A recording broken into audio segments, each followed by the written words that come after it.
Welcome. I'm Brandy Brock, Master Certified Health and Wellness Coach. This next piece, it's understanding why we might have missed the mark in the past.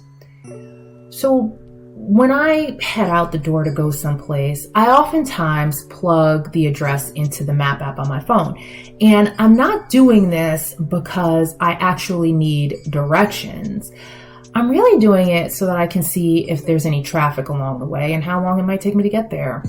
Now, we all want to see that green line going from start to finish, but oftentimes we get the yellow and the red. And that's disappointing, but it really is a blessing. And I say that because it gives us the opportunity to chart a different path. I can take an alternate route.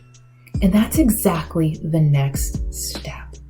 We are looking critically at the challenges and obstacles that we might face along our journey.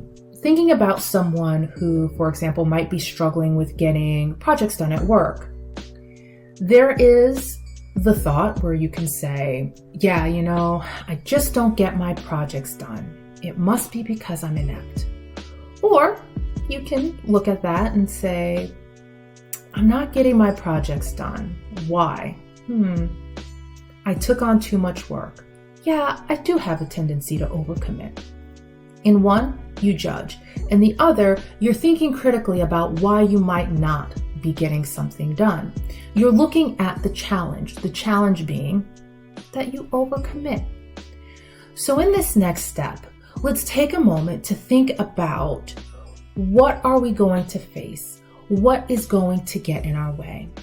In this last segment, we are going to look at our supports, our strengths, our skills. And then once we understand those, we are going to tie all of the pieces together. For the last piece in the process, we need to look at and understand our strengths and our supports. What do I mean by that?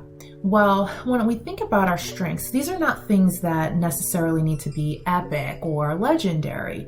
Really, what we're talking about are the skills that you're going to draw upon when you are looking at or facing those challenges that we discussed. This could be something as simple as being detail-oriented, highly organized, incredibly creative. If you have a partner at home who's like your own personal cheering squad, include that. If you have someone at home who is going to hold you accountable, include that.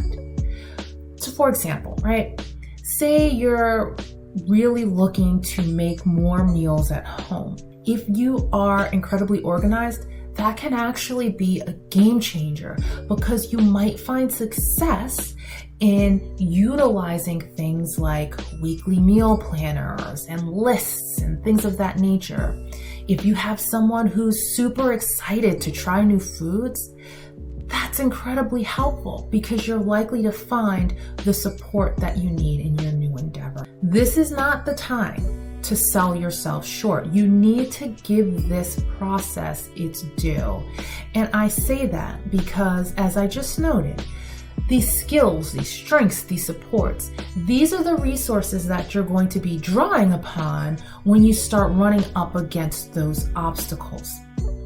Once you've gone through the process of understanding your core values, understanding the roadblocks that are going to come up along the way, and now giving yourself an alternate route because you're thinking about those strengths and those supports, you're ready to tie it all together into one cohesive vision. If you like to write, then your wellness vision can be written out. If you like to paint, then by all means, use that method of expression to display your vision. Really, the key here is the process. Going through the steps of understanding yourself. Once you have your vision created, you are now ready to begin on your health and wellness journey.